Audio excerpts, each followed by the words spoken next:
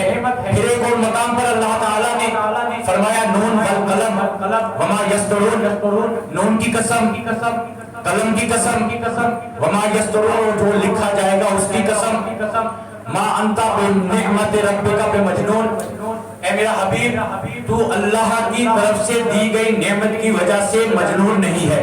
ہائے ہائے ہائے، واہ واہ.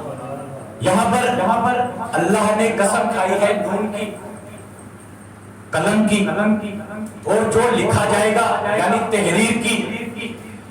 اللہ تعالی نون کی قسم کھا کر، قلم کی قسم کھا کر اور تحریر کی قسم کھا کر یہ بتانا چاہتا ہے کہ کچھ لوگ جو محمد کو لکھنے سے روکنے کے لیے کہہ دیں گے نعوذ باللہ یہ مجنون ہو گیا ہے، اللہ اس کے لیے فرما رہا ہے اے محمد نون کی قسم، قلم کی قسم، جو لکھا جائے گا اس کی قسم تو مجنون نہیں ہے. سبحان اللہ، سبحان اللہ. درود پڑھ محمد پڑھ.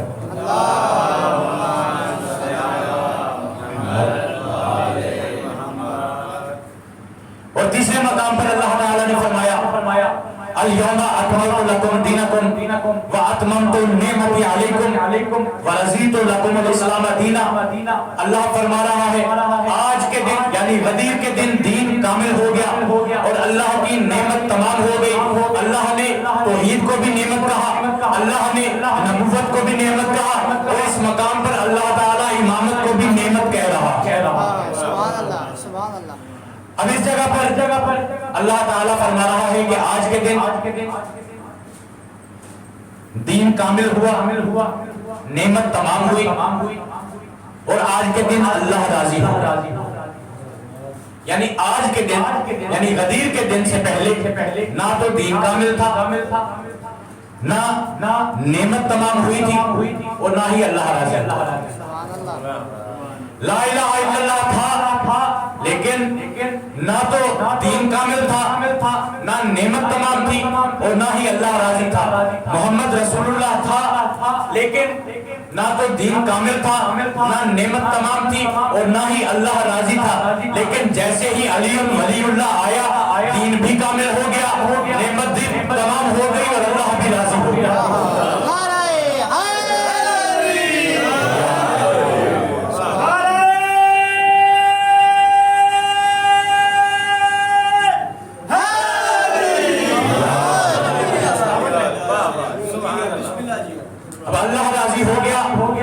دین کامل ہو گیا.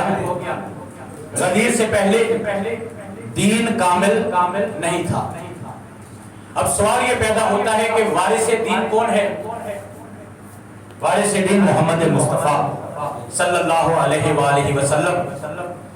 آیا دین جو کامل نہیں تھا غدیر سے پہلے، کیا نعوذ باللہ وارث دین بھی کامل نہیں تھا؟ کوئی شخص ایسا نہیں جو یہ کہہ سکے کہ وارث دین کامل نہیں تھا.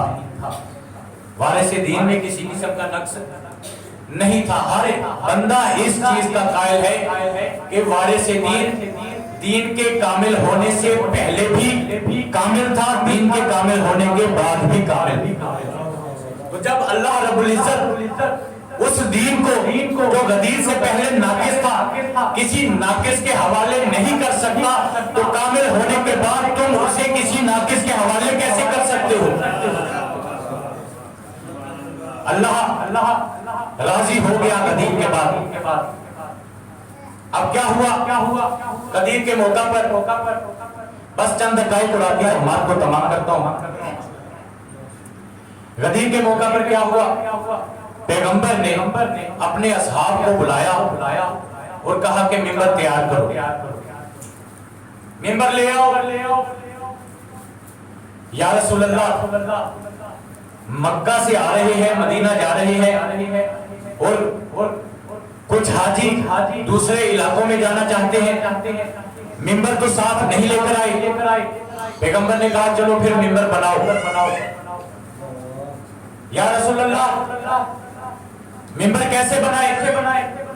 تو اس وقت پیغمبر نے لوگوں سے کہا کہ یہ جو اونٹوں کے اوپر اونٹوں کی کاٹیاں ہیں جنہیں پلانے شدھ کہا جاتا ہے، پلان کہا جاتا ہے، ان پلانوں کو اتارو، انہیں جوڑتے جاؤ. جب یہ جڑتے جائیں گے تو ممبر تیار ہو جائے گا. اب اس مقام پر پیغمبر یہ دکھانا چاہتے ہیں کہ جب میرے بتائے بغیر تم ممبر تیار نہیں کر سکتے تو صاحب ممبر تیار کیسے کر سکتے؟ جب ممبر تیار نہیں کر سکتے تو صاحب ممبر کو کیسے تیار کر سکتے ہو؟ اب پیغمبر نے ممبر بنوایا، ممبر پر بیٹھ کر، ممبر پر کھڑے ہو کر علی کی ولایت کا اعلان کیا، علی کی مولائیت کا اعلان کر دیا۔ جب اعلان کر دیا اب پیغمبر نے ان لوگوں سے کہا کہ اس ممبر کو ہٹا دیا جائے۔ ممبر بنوایا بھی اور اسے ہٹا بھی دیا۔ گویا پیغمبر بتانا چاہتے ہیں کہ ایک ممبر میرا موجود ہے مدینہ میں، دیگر ممبر بھی موجود ہے۔ بتانا یہ چاہتے ہیں کہ ممبر جو موجود ہے مدینہ میں اس پر کوئی بھی بیٹھ جائے، لیکن جو پلانوں کا ممبر مولائیت کے لیے بنایا گیا تھا اس کا حقدار یا میں محمد ہوں یا علی مرتضیٰ ہوں۔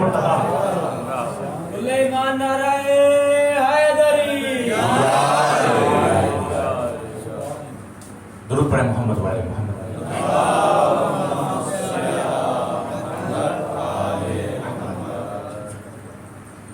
پیغمبر نے ممبر بنوایا، اس پر اعلان ولایت بھی کر دیا۔ اعلان ولایت کوئی عام اعلان نہ تھا۔ اسلام میں عبادات میں سب سے بلند مقام جس عبادت کا ہے اسے نماز کہتے ہیں۔ کسی مقام پر یہ نہیں ملے گا کہ جب نماز کا حکم آیا تو پیغمبر نے لوگوں کو اکٹھا کیا ہو، جمع کرنے کے بعد ان سے کہا ہو کہ اللہ نے نماز کا حکم نازل فرمایا ہے کہ نماز واجب ہے۔ روزے کا حکم آیا، پیغمبر نے لوگوں کو اکٹھا نہیں کیا۔ حج کا حکم آیا، لوگوں کو اکٹھا نہیں کیا، بلکہ جیسے جیسے لوگ آتے گئے ان تک پیغام پہنچایا جاتا رہا۔ صرف ایک مقام ہے، غدیر کا مقام ہے، جہاں پر پیغمبر نے لوگوں کو اکٹھا کیا۔ اکٹھا کرنے کے بعد ولایت کا اعلان کیا۔ اب لوگوں کو اکٹھا کیا، جو لوگ اکٹھے ہوئے وہ تھے اصحاب پیغمبر۔ اکٹھے ہونے والے تھے اصحاب پیغمبر، اعلان کرنے والے تھے خود پیغمبر۔ اب پیغمبر نے ممبر پر کھڑے ہو کر علی کے فضائل بیان کیے۔ پیغمبر ہیں بیان کرنے والے، اصحاب ہیں سننے والے، اصحاب سننے والے ہیں، پیغمبر فضائل بیان کرنے والے ہیں۔ اب میں یہاں پر ایک جملہ کہنا چاہتا ہوں کہ جو لوگ بھی مجلس علی کے مخالف ہیں، یا تو وہ پیغمبر کے بیان کے مخالف ہیں یا اصحاب کی سیرت کے مخالف ہیں، کہ پیغمبر بیان کر رہے ہیں، اصحاب سن رہے ہیں۔ درود پڑھیں محمد والے۔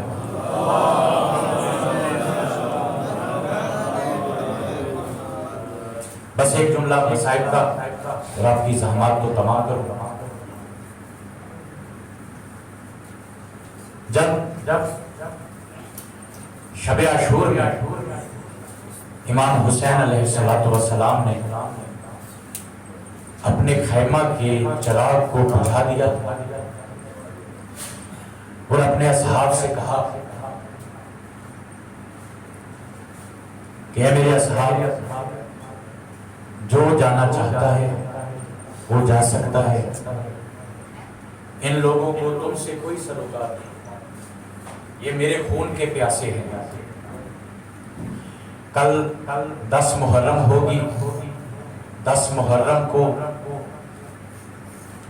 میرے تمام احباب و انصار کو قتل کر دیا جائے گا۔